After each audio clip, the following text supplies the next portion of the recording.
Hello friends, if your Telstra app is not working and you want to know how to fix this issue, so keep watching this video. Today we are going to fix why Telstra app is not working in your phone.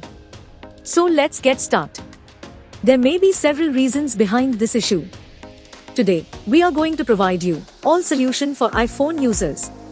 If you are Android user, video link is in description box. Solution 1. Check your internet connection. Make sure your internet connection is fully working and you are getting good internet speed. Because sometimes due to internet issue, apps not working properly. If you still facing same issue, then try solution 2. Update your app. Make sure you are running latest version of your Telstra app.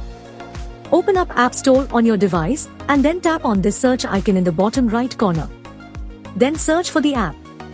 And if you see this update button right next to the app name, simply tap on it to make sure you are running the latest version of the app.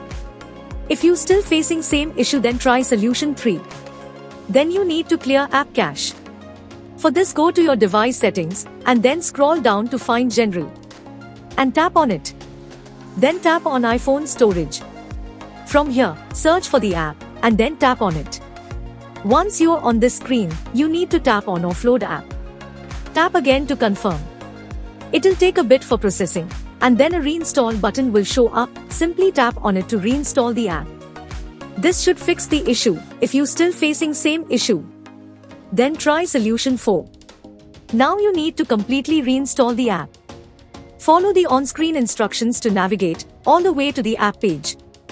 Once you're on this screen, tap on Delete app to uninstall the app from your device. Once uninstalled, open up App Store and then search for the app here.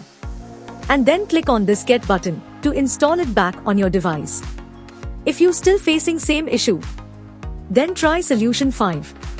Check device date and time setting. Make sure your device date and time is according to your time zone and corrected, or you can say time should be accurate. If you still facing same issue, then try solution 6. Restart your phone. Sometimes restarting devices automatic resolve these types issues. Hopefully this will fix the issue, and if it did, then please give this video a super thanks by clicking on this heart icon to give support our channel. Hope you like this video. If yes, then hit a like button and don't forget to subscribe our YouTube channel.